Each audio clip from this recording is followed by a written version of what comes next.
Está lá no Evangelho de Mateus. Pega a sua Bíblia aí nas suas mãos.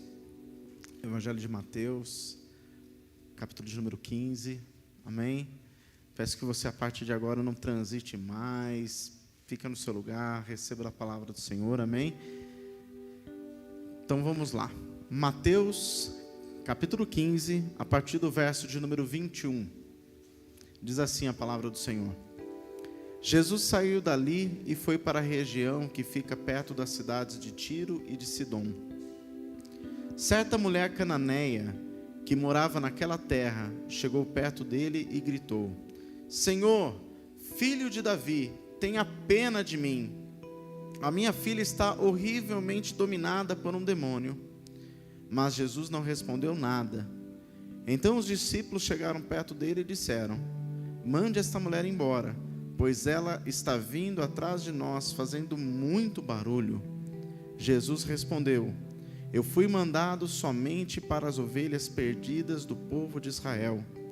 Então veio ela e ajoelhou-se aos pés dele e disse: Senhor, me ajude. Jesus disse: Não está certo tirar o pão dos filhos e jogá-lo para os cachorros. E ela respondeu: Sim, Senhor. Mas até mesmo os cachorrinhos comem as migalhas que caem debaixo da mesa dos seus donos. E Jesus disse: Mulher, você tem muita fé. Que seja feito o que você quer. E naquele mesmo momento, a filha dela ficou curada. Amém? Feche seus olhos, fique aí com a sua Bíblia aberta em nome de Jesus. Eterno Deus, nós te damos graças, ó Pai, te louvamos pela leitura da sua palavra, pedimos que o Senhor fale com cada um de nós de maneira singular, que teu Espírito Santo continue atuando e trabalhando em nossas vidas, que cada mente seja levada cativa a Cristo. Pai amado, e a tua palavra traga em nós constrangimento, para que nós possamos se alinhar, se corrigir e viver aquilo que o Senhor tem de melhor para nós, ó Pai. Oramos assim no nome de Jesus, e aquele que crê e concorda, diga amém e amém, Jesus. Amém, queridos? Amados, esta passagem é uma passagem, eu creio que para todos é muito conhecida. Em toda a minha caminhada dentro do Evangelho, diversas ministrações eu ouvi com base nesse texto, um texto que relata um milagre tremendo, uma ação tremenda proporcionada a respeito da fé de uma mulher que não fazia parte do povo de Israel. Alguns estudiosos creem que esta foi a única vez que Jesus saiu do território onde ele caminhou em todo o seu ministério, indo para uma parte da Palestina. Isso não é uma coisa comprovada, mas é uma linha teológica que muitos acreditam de um único momento onde Jesus ultrapassa essas fronteiras, pelo fato de chegar a essa região de Tiro e Sidom. Para você entender um pouquinho, Tiro e Sidom, eles pertenciam à Fenícia, que atualmente para nós é o Líbano, ficava ao norte da Galileia. E desde os tempos de Pompeu Magno, que era cônsul do Império Romano, lá para 64 a.C., a Fenícia estava anexada à Síria, tá certo? E Sidom estava aproximadamente, para a gente ter hoje uma noção, a 32 quilômetros de Beirute, que é a capital do Líbano. No caso da história bíblica para nós, o importante é a gente entender que Tiro era um lugar muito famoso por conta do seu domínio a respeito da navegação. Os fenícios, eles dominavam a navegação naquela época, por isso era um lugar muito conhecido por todo o trânsito mercante, né? Pastor, mas que tem tudo isso a ver com a palavra? Tem tudo, preste atenção. Os reis de Tiro, lá no passado, fizeram uma aliança com Davi e com Salomão. Eles proporcionavam a madeira e a mão de obra para que o templo fosse construído. Hoje pela manhã, na escola bíblica, inclusive citou a respeito do templo, que Davi não construiu, mas que ele garantiu o material para que Salomão então pudesse executar esta obra. E da onde vinha essa madeira? Da onde vinha a mão de obra especializada para lidar com isso? Vinha de Tiro.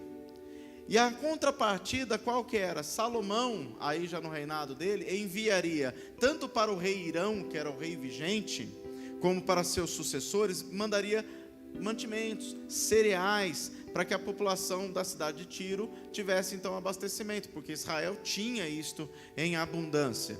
Mas as consequências deste acordo, que inicialmente foi muito bom para a construção do templo, se tornou na verdade algo que se tornou catastrófico para a história de Israel. Por quê? Passou o rei Irão, ele morreu e veio o seu sucessor, chamado Etbaal. Esse rei que sucedeu Irão fez aliança com Israel agora, não só com a questão de mercadorias, eu mando a mercadoria para lá, você manda para mim alguma coisa de volta, mas ele fez uma aliança de casamento. Ele pegou a sua filha, chamada Jezabel, e deu em casamento a Acabe. Está começando a lembrar da história? Né? E aí nós começamos a ver uma consequência terrível. Por quê? Jezabel era sacerdotisa de Baal. Quando vemos a palavra Baal na Bíblia, a palavra Baal, ela significa deuses, senhores em minúsculo, para você entender. E há vários deuses específicos que são chamados de Baal. Vemos praticamente Baal sempre associado à passagem de Elias, quando os profetas de Baal no Monte Carmelo. Vemos ali que foram derrubados os Baalins, que são os postes ídolos de adoração desses deuses. Mas para você entender, querido, ela introduziu em Israel este culto. E como que eram feitos esses cultos? Eram realizados cultos à fertilidade, eram oferecidos sacrifícios, e era um Deus que exigia sacrifícios de inocentes. Então até crianças eram sacrificadas, para que então a terra tivesse fertilidade, para que o plantio fosse bem sucedido, viesse chuva sobre a terra e tudo mais. Quando vemos, por exemplo, Elias falando para os profetas de Baal no Monte Carmelo, está lá em 1 Reis, capítulo 18, ele falando para os profetas, olha, fale mais alto, de repente Baal está dormindo. É porque também na crença dizia que num período, Baal era vencido por outro Deus, e ficava num estado de dormência espiritual, e depois em certo período ele acordava novamente e ressurgia. Mas enfim, querido, tirando essa parte histórica, para nós entendermos o porquê que eu estou falando desse caso aqui, porque esta mulher, a qual nós lemos aqui, era uma mulher que vinha dessa descendência. Ela vinha dessa descendência, desses povos. Povos que trouxeram, na verdade, muito prejuízo, porque esta aliança, que começou aí através de Acabe com Jezabel, trouxe então um cativeiro para o povo de Israel. O povo foi cativeiro do reinado assírio e depois do reinado babilônico. Nós vemos, querido, que Jezabel, ela não pode ser culpada pela sua origem. Alguns diriam assim, Jezabel pode ser até desculpada, porque ela não era uma mulher que foi culpada de ter nascido naquele país. Ela não era culpada de ter recebido aquelas tradições, o que não isenta a culpa nas suas atitudes posteriores que ela teve, já conhecendo uma ciência de uma verdade. Poderíamos tirar outra lição também falando a respeito de Acabe. Não há uma justificação para Acabe, sendo um homem que já conhecia a verdade e o próprio Deus, de permitir que Jezabel fizesse o que queria dentro do seu reinado, trazendo esse prejuízo. O que traz para nós, na verdade, um ensinamento, que quando nós sabemos a verdade, daquilo que é certo, daquilo que é errado, daquilo que Deus se agrada, daquilo que não agrada a Deus, como temos uma consciência hoje a respeito do pecado, não justifica da parte de nós uma atitude permissiva para que nós venhamos a fazer algo errado para o nosso agrado ou mesmo para agradar alguém. Poderia falar, não, mas Acabe era casado com ela, permitiu que ela fizesse para agradar a sua esposa. Isso não justifica perante Deus. Amém? Isso não justifica. E esta mulher, queridos, que eu quero que você entenda, ela vem desta descendência. Ela também não era culpada da sua origem. Ela também não era culpada das tradições que ela recebeu, porque é muito natural. Nós nascemos num lar, onde aquele lar normalmente já tem ali impregnado uma religião, tem impregnado tradições. Por exemplo, no Brasil é muito comum o catolicismo. Muitos de nós nascemos em lares que eram católicos e recebemos ali os primeiros passos, as primeiras tradições acerca do ensino que diz respeito à Igreja Católica. Eu fui um caso assim. Acerca do tempo passando, nós vamos então conhecendo a Cristo, aprendendo as verdades da palavra de Deus, e hoje servimos a Deus de outra forma, rompemos com aquela tradição, amém? Mas aquela mulher, quando ela chega até Jesus, ela vem com toda essa carga, a sua história, porque por mais que nós estejamos hoje em Cristo, a nossa história não foi apagada, ela continua lá atrás, as lembranças e tudo mais. E esta mulher que trazia esta carga de tradições, de influências que ela recebeu, ela ouviu falar de Jesus num momento muito difícil da sua história. E na verdade a história daquela mulher nos ensina, querido, o caminho para ver o impossível chegar a ser possível. E é sobre essa lição na vida dela que eu quero ministrar nessa noite e quero falar contigo, amém, amados? Então eu gostaria que você prestasse muita atenção, porque nós vamos começar literalmente pelo impossível, amém? Porque ela, na verdade, ela não tinha um Deus que atuasse a favor dela de maneira literal. Ela tinha a tradição. A tradição muitas vezes nos leva a repetir ritos, nos leva a repetir gestos, e nós temos que tomar cuidado, porque muitas vezes nós podemos se tornar religiosos a ponto de fazer a mesma coisa nos dias de hoje, né? Temos atos que são repetidos ou por uma influência, alguém levanta a mão, você vê todo mundo de mão levantada, você levanta também, quero fazer parte da turma, né? Né? Alguém dá a primeira palma, clap, todo mundo vem, clap, sequência. Nós temos muito disso, né? Desde criança, nós trazemos essa questão da cópia, porque até como nós nos desenvolvemos como seres sociais. Então a gente chega e copia. Às vezes você fala assim, nossa, mas como esse menino é parecido com o pai, fala igualzinho, age igualzinho. Lógico, além dos genes, tem o convívio. E o convívio, aquela criança olha para o modelo e tenta repetir. Eu sei que tem mãe falando agora, fala, tá vendo? Né? Mas é dessa forma, amém? E aqui, queridos, nós vemos essa mulher vivendo essa realidade. E nós também vivemos uma realidade semelhante a essa. Mas houve um dia que ela ouviu falar desse Jesus, que não era de Tiro, não era de Sidom, não pertencia à Fenícia, não fazia parte do cast de profetas e sacerdotes daquela região, mas ela tinha na sua casa uma filha que estava vivendo uma prisão terrível espiritual, e talvez ela já tivesse tentado as alternativas que ela tinha dentro da sua tradição, dentro daquilo que ela até aquele momento ela acreditava ser a verdade, dentro daquilo que até aquele momento ela acreditava ser o caminho certo, e nada daquilo tinha resolvido. E nós muitas vezes temos essa situação de querer buscar ajuda, e tem gente que na hora de buscar ajuda, realmente a pessoa sai dando tiro para tudo quanto é lado, para ver se acerta o alvo em algum lugar. E ela, depois talvez de ter tentado tudo, ela ouve falar desse Jesus, que ela era lá de Israel. Talvez ela não tivesse enxergado a Jesus como um Deus, talvez ela tivesse enxergado Jesus como um profeta, como tantos outros haviam na época. Talvez ela tivesse pensado, se eu chegar até aquele homem, de repente ele vai falar algo, vai fazer alguma oração, um clamor, talvez ofereça um sacrifício, ele pode fazer algo que os outros até agora não fizeram. Eu tenho ouvido que tem acontecido muita coisa por aí, e essa é a grande questão do impossível, queridos. O impossível, o caminho para começar a desfrutar e viver o impossível, é o caminho da fé. E em Romanos, Paulo escreveu o quê? Que a fé vem pelo ouvir e ouvir da palavra de Deus. Como que chegou a informação de Jesus para aquela mulher? Ela não entrou no Google e digitou, quem pode me ajudar? Não chegou o jornal da cidade com a manchete de primeira página, há um homem chamado Jesus, que multidões estão o seguindo, enfermos são curados, cativos são libertos. Não, uma pessoa foi falando para outra, a melhor forma de espalhar notícia há séculos. Um foi falando para o outro, meu, você viu o que aconteceu? Nossa, o cara lá tinha uma pessoa que estava assim, eu não andava. Aí chegou um tal de Jesus lá, estendeu as mãos sobre ele, falou, levanta-te, ele se colocou de pé e saiu andando. Olha, você ouviu a respeito daquele rapaz que era lá de Jericó, ficava tanto tempo lá pedindo esmolas na cidade, ele começou a gritar, filho de Davi, todo mundo mandou calar a boca, ele continuou insistindo, até que então Jesus o recebeu, mandou ele vir até lá. E hoje ele enxerga.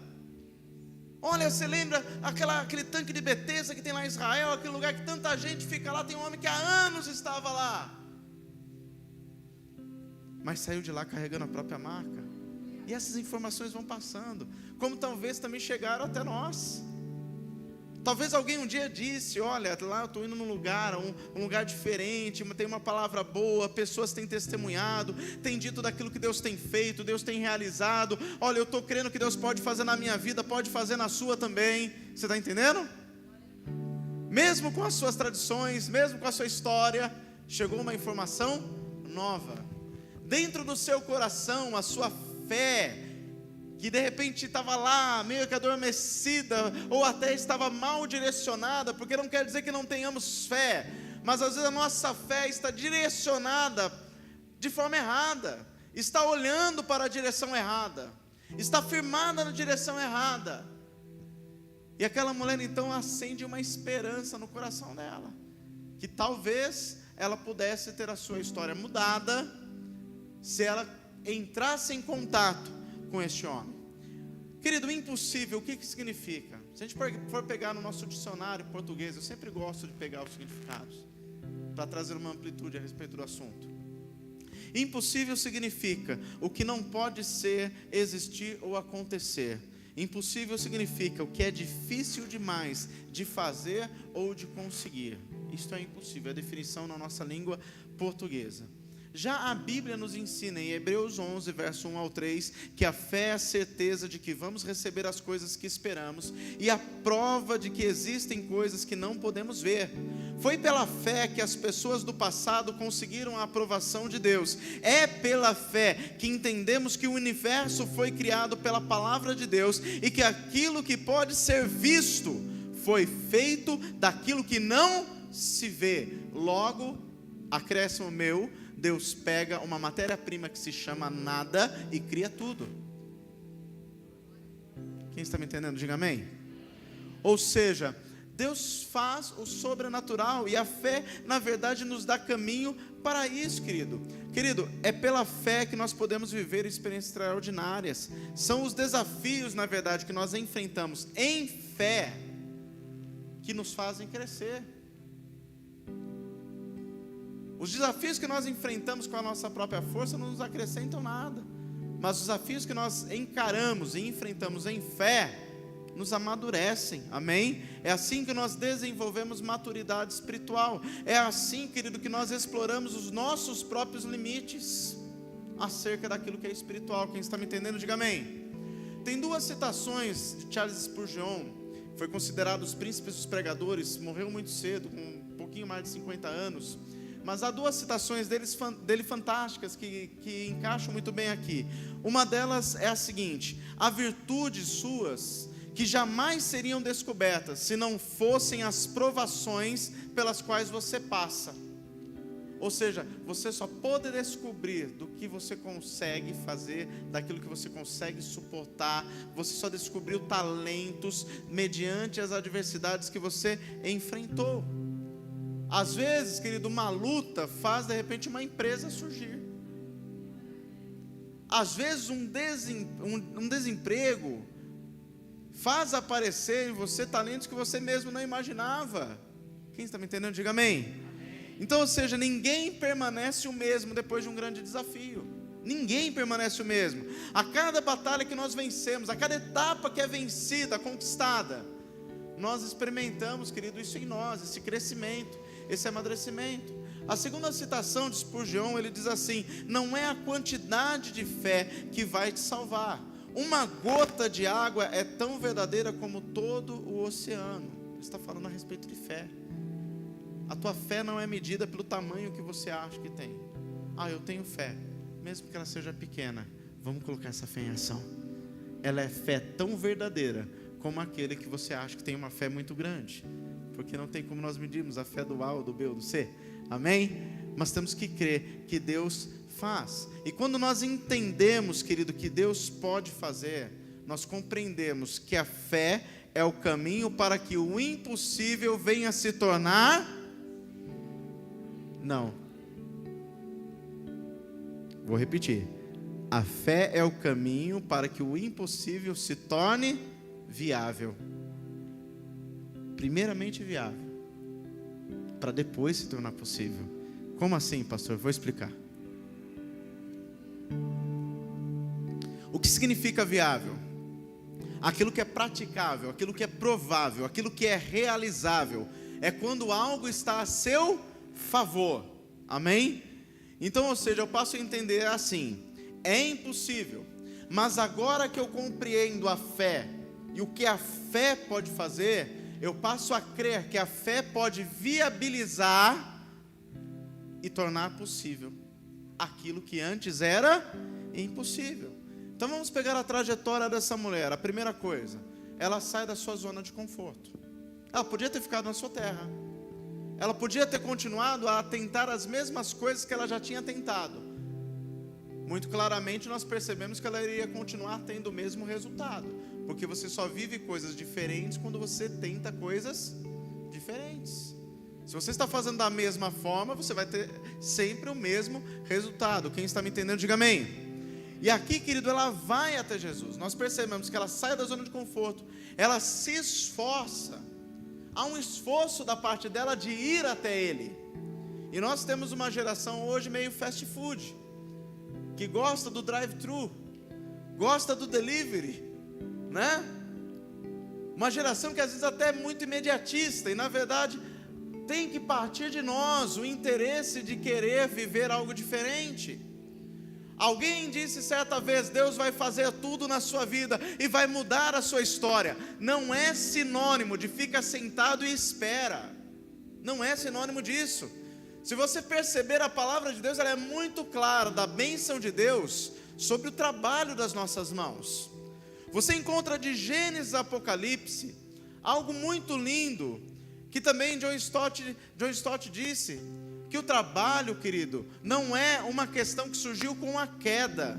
Pelo contrário, o trabalho é fruto da criação. Quando Deus cria o homem, Ele diz o quê? Cuida do jardim, planta, cultiva, zela.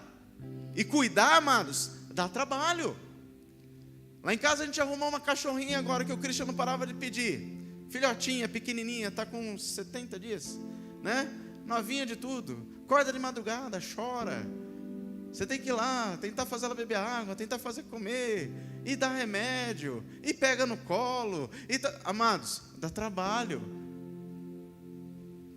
Você cuida para quê? Para que vingue, para que viva, para que cresça. Tudo que vale a pena, querido, dá trabalho.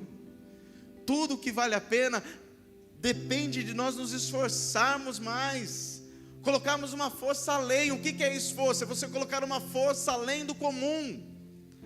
Se esforçar além do comum. Mas pastor, eu estou tentando fazer. Não é tentar fazer, é se esforçar. A Bíblia não diz quantos quilômetros aquela mulher andou. Não tinha Uber para ela pedir no aplicativo, não tinha 99, era a pé. A Bíblia não diz quantas vozes disseram para ela, não vai. A Bíblia não diz quantas pessoas talvez tivessem ameaçado, porque ela estava indo buscar algo diferente da sua fé. Eu me lembro até hoje minha mãe contando que a minha avó materna, ela não poderia saber que ela estava indo numa igreja evangélica, porque senão ela faria uma situação ali de perseguição terrível. Ela ia escondida no começo. E eu lembro quando a gente se converteu também, a frase, né? Eu preferia ver todos vocês mortos com 7 velas do lado do que vocês crentes. Palavra dura, né? E você acha que essa mulher indo buscar ajuda numa tradição que não era dela, ela ouviu coisa diferente? Ela deve ter ouvido coisas terríveis, mas ela pega a direção, coloca um alvo a ser atingido e ela segue em frente, porque ela quer alcançar aquele alvo. Quem está me entendendo, diga amém. Isso traz uma lição tremenda para nós. A busca do auxílio de Deus é algo que depende de nós, é a nossa parte.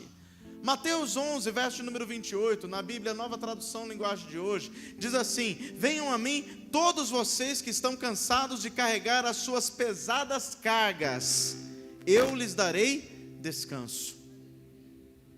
Interessante, o próprio Senhor Jesus falando, vinde. Ele não está falando, eu vou até você. Vinde. Se esforça. Me busca. Se você olhar na primeira multiplicação de pães, Mateus 14, depois você lê lá na sua casa, versículo 17 e 18, quando está todo mundo lá desesperado, o que vai ter para comer? Muita gente, não tem nada. Alguém chega e fala, tem um jovem, ele tem 5 pães, tem 2 peixes, e Jesus falou, beleza, deixa lá. Não, ele falou o quê? Traga ele aqui, traga os pães, traga os peixes. Ou seja, deixa claro, é você que tem que pegar e levar até ele. Quer viver o milagre? Se esforça. Tem muita gente que quer viver o sobrenatural, mas não se esforça o mínimo. Tem muita gente que quer viver milagres, quer viver a intervenção de Deus, mas não faz a sua parte. E amados, nós temos que nos esforçar. Não adianta somente estar dentro de uma igreja, não adianta somente se sentar num banco de igreja, não adianta ter uma credencial de obreiro, não adianta dizer que faz parte de uma comunidade, se não houver de nós uma conduta que seja realmente respaldada pelos princípios bíblicos que aprendemos. Senão nós somos semelhantes à própria palavra de Tiago, que de um homem que fala e não faz, não pratica aquilo que fala. Ouve e não pratica. Tiago fala o quê? Que é semelhante àquele camarada que se olha no espelho e daqui a pouco não se lembra mais da sua própria face. Numa tradução literal dos dias de hoje, aquele camarada que ouve por aqui e sai por aqui, não coloca em prática. E amados, nós temos sido mais lembrados do que ensinados, porque muitas dessas lições nós já sabemos, sim ou não? Então entenda, queridos, outra coisa aqui que é importante que ela faz, quando ela chega até Jesus, ela clama. E clamou, querido, não é aquela oração assim, sabe aquela oração chama cachorro? Está mais para chamar gato, né? Não, o clamor é o quê? Você falar alto, você gritar mesmo. Você viu a palavra dos discípulos? Senhor, manda a mulher embora, porque ela está vindo aí fazendo muito barulho. Diga alto, barulho. Barulho você faz em silêncio? Grita alto, na verdade. O barulho, ele chega a incomodar, sim ou não? Lá em casa talvez a gente fala, Christian, pelo amor de Deus, para quieto. Está naquela fase da correria, bênção, saúde, né? Mas o barulho, ele às vezes incomoda, e os discípulos estavam incomodados com o barulho que aquela mulher estava fazendo. Mas o que ela estava fazendo? Ela estava clamando por auxílio, clamando por ajuda. Max Lucado, ele diz assim, não meça o tamanho da montanha, fale com aquele que pode removê-la. Em vez de carregar o mundo nos seus ombros, fale com aquele que sustenta o universo. Aquela mulher foi na direção certa. Ninguém que eu conhecia resolveu. Agora eu descobri que ele pode resolver. É com ele que eu quero falar. É com ele que eu quero ter uma conversa. Então ela estava clamando, ela estava reivindicando de poder chegar próximo a ele, de poder falar com ele. Amém, amados? Porque muitos não recebem. Tiago escreveu algo que explica. Tiago 4, verso 2 e 3. Ele diz assim, vocês cobiçam coisas e não as têm. Matam e invejam, mas não conseguem obter o que desejam. Vocês vivem a lutar e a fazer guerras, e não têm porque não pedem. Então o problema é pedir? Não, ele continua. Quando pedem, não recebem, pois pedem por motivos errados, para gastar com seus próprios prazeres. O impossível, querido, tem que estar alinhado com aquilo que agrada a Deus, com aquilo que é bênção para nós individualmente, para aquilo que é bênção para nós no contexto família, e daquilo que é bênção para nós no contexto reino. Se não preencher esses 3 requisitos, querido, o impossível não acontece. Quando preenche, começa então a entrar nesse campo do viável. O Watchman Nee diz que nem tudo que é bom é vontade de Deus. Nem tudo que você acha que é bom é vontade de Deus, mas a vontade de Deus é sempre boa. Talvez você ache que tal coisa é boa para você, e para Deus não é. E de repente aquilo que é vontade de Deus para você nesse momento, você não quer aceitar porque aos seus olhos não é boa. Mas de maneira clara, a vontade de Deus é sempre boa. Romanos 12, verso número 2, a parte C do versículo, Paulo escreveu que a vontade do Senhor ela é boa, perfeita e agradável. Está vendo como você sabe? Amém? Então isso é muito sério. E aí a gente vê que esta mulher argumenta com Jesus. É interessante que os argumentos dela são bons. Eu amo o Espírito Santo porque quando eu estava lendo, olha, já li tantas vezes esse texto, e o Espírito Santo gerou no meu coração uma curiosidade de ir lá no grego, né? De pesquisar, que eu sempre gosto de ver o hebraico, o grego, aquela coisa, mas nesse texto aqui, especificamente, ele me chamou a atenção na palavra dono. E quando você pega em Mateus 15, se você está com sua Bíblia aberta, o versículo 26 e o versículo 27 diz assim, ó, Jesus disse para ela, não está certo tirar o pão dos filhos e jogá-lo para os cachorrinhos. Presta atenção no versículo 27. Ela responde, sim, Senhor, respondeu a mulher. Mas até mesmo os cachorrinhos comem as migalhas que caem debaixo da mesa dos seus donos. Presta atenção, querido, a mesma palavra grega. que é usada aqui para dono é a mesma palavra grega que é usada para senhor, a palavra kurios, que significa é aquele a quem uma pessoa pertence, ou aquele a quem coisas pertencem. É aquele que tem o poder de decisão sobre alguém ou algo. E você pega a palavra migalhas, no grego significa pequena porção. Presta atenção, querido, porque eu tomei a liberdade de parafrasear o texto. Como seria a forma literal que aquela mulher estaria falando com Jesus? Seria mais ou menos assim.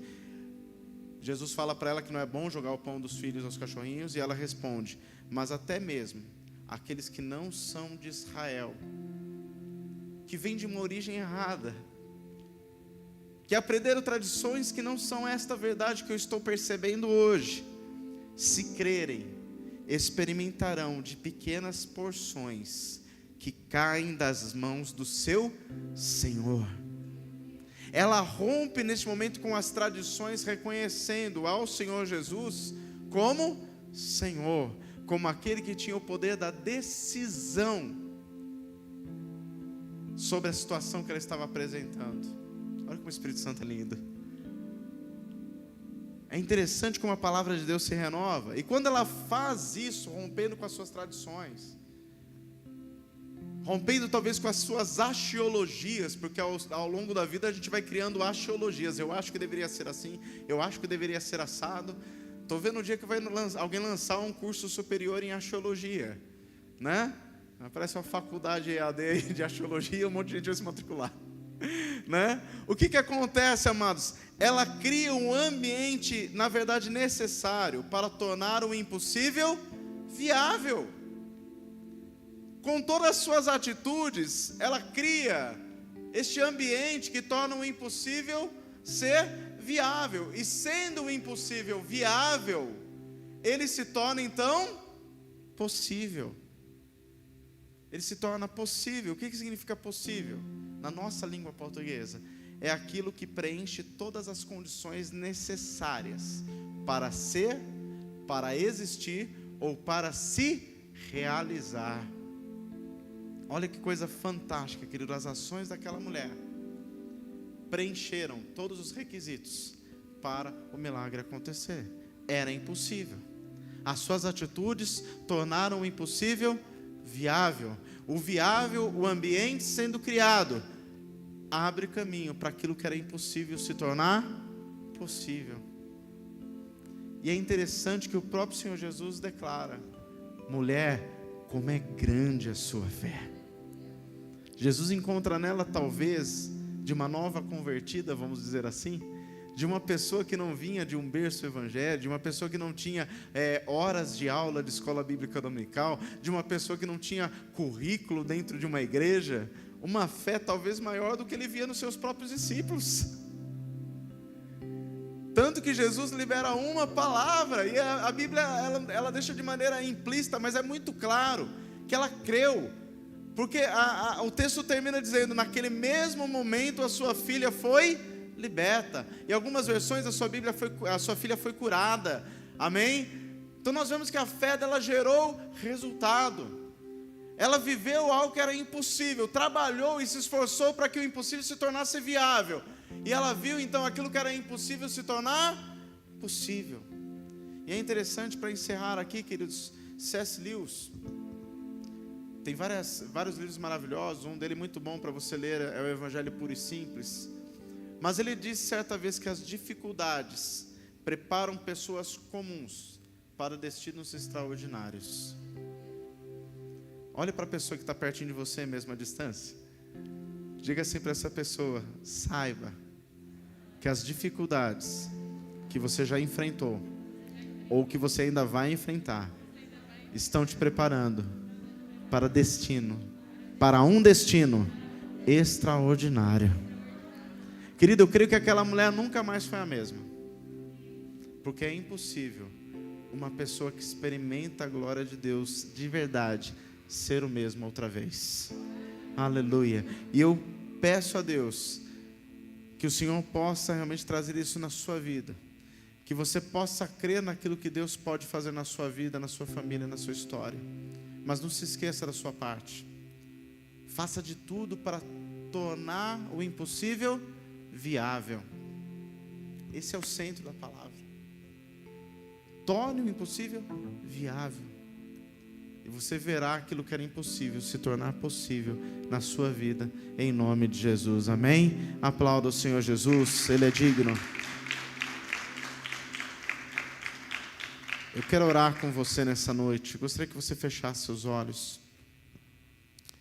E você que tem vivido uma situação dentro da sua casa, da sua família, talvez você também que está acompanhando este culto de forma online, eu gostaria que você fechasse seus olhos.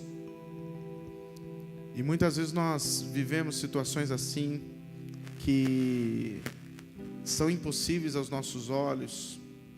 Às vezes o diagnóstico do médico é um diagnóstico que até nos traz desânimo, mexe com o nosso emocional, porque somos humanos. Amado, se sentir abalado é coisa de gente humana. Você é um ser humano. Não sinta menor. Jesus sabe que você é humano, viu? Jesus não está esperando de você algo diferente, se alguma coisa abalou teu coração. Jesus não está esperando de você que você tenha uma atitude de super-homem, ou mulher maravilha, que não se abala com nada. Você tem uma coisa que eu creio que Deus gosta muito, é de quando nós agimos de forma verdadeira, porque não tem ninguém que nos conhece como Ele. Não tem ninguém que conhece o nosso coração como Ele conhece o nosso coração. Querido, entenda, quando Deus libera uma palavra para seu povo, eu creio que está no desejo dEle de trazer esta palavra à realidade daqueles que creem. Está no desejo dEle que aqueles que creem vivam este sobrenatural que Ele traz na palavra. Mas eu também creio que da mesma forma que Ele apresenta o caminho, Ele também traz as condições que Ele mesmo estabelece. E esta mulher, ela nos mostra muito disso. E talvez você tenha ouvido o diagnóstico médico que traz abalo no seu coração e te diz uma notícia terrível. Talvez você tenha recebido notícia na tua área financeira, no seu trabalho. Talvez as situações que nós temos enfrentado na sociedade hoje, no Brasil e no mundo, acerca de tudo isso que estamos vivendo. Querido, mas Deus é um Deus que ainda realiza impossíveis. Lucas 1:37 diz: mas a Deus nada é impossível. Se tem alguém que pode, é Ele quem pode. Cabe a nós nos esforçarmos para tornar isso viável. Não estou aqui entrando na questão de soberania do Senhor, porque a vontade dEle é plena, mas eu estou entendendo que aquilo que cabe a nós, nós devemos fazer. Aquela mulher fez tudo o que cabia a ela. Ela foi até Ele, ela se esforçou, ela fez barulho, ela clamava. Quando ela teve a oportunidade de se chegar até Ele, ela não chegou ali com o peito para cima, querendo falar: olha, eu estou te chamando faz tempo, você não me escutou. Não, a Bíblia diz que ela se ajoelhou, ela se prostrou. Podemos dizer de maneira clara, ela o adorou. E nós temos que fazer a mesma coisa nessa noite, se achegar aos pés dEle, se prostrar aos pés dEle. Porque na verdade, amados, é quando fazemos isso que entendemos que nós dependemos dEle. Está no poder dEle o sim, está no poder dEle o não, está no poder dEle uma liberação de uma palavra para que o milagre aconteça. Vamos trabalhar, vamos tornar viável. Maria, quando teve uma oportunidade, ela entrou naquela casa onde estava sendo realizado um jantar. Ela pegou aquilo que ela tinha de mais valor e lançou aos pés do Senhor. A Bíblia diz que o perfume encheu toda a casa. Porque, querido, uma atitude de adoração verdadeira traz influência em todo o ambiente onde ela é realizada. Talvez aí na sua casa, você que está acompanhando, querido, se prostre, Ele dobre o joelho na sua sala. Comece a clamar a Deus para que Ele possa agir na sua vida. Você também que está aqui no templo, se você tem situações assim, querido, tome uma atitude como essa. Porque o que Deus diz ao seu respeito, querido, e ao meu respeito, é que Ele quer fazer, Ele tem desejo de abençoar, como o pai quer derramar na vida dos filhos, um pai que vê que os filhos estão se esforçando, Deus quer realizar na nossa vida. Cabe a nós tornar isso viável, cabe a nós buscarmos, e a palavra de Deus é muito clara: quanto mais nós buscamos a Ele, mais Ele se achega a nós. Você pode dizer que você não tem força, você pode dizer que você se sente fraco, você se sente abalado. Querido, Deus quer te fortalecer nessa noite. Jesus não olhou para aquela mulher e disse: você tem tradições diferentes, eu não quero te ouvir.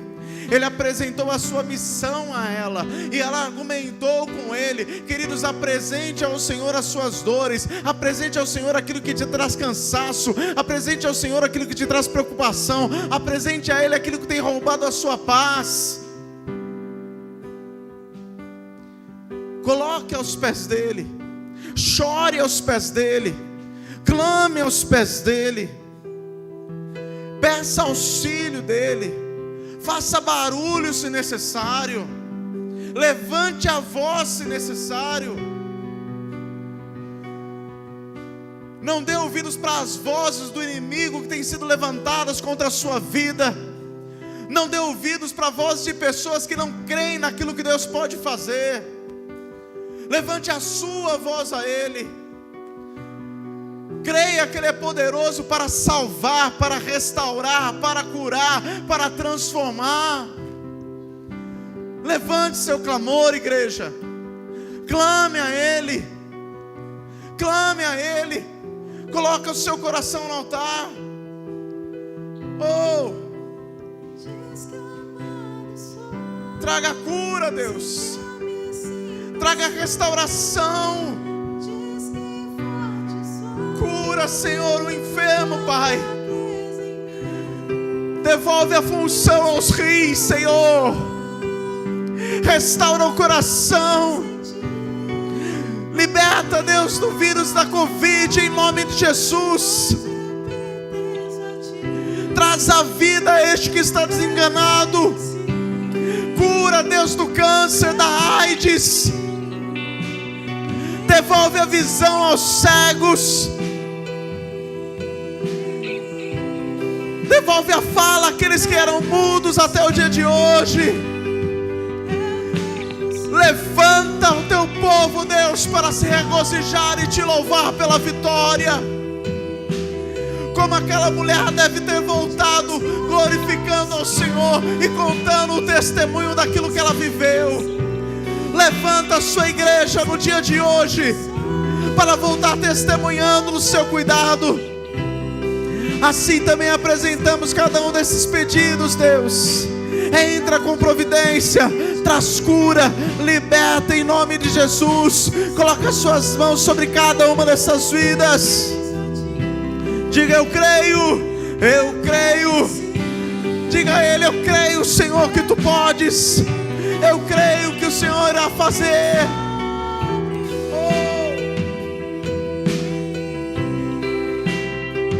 Eu creio sim, eu creio sim.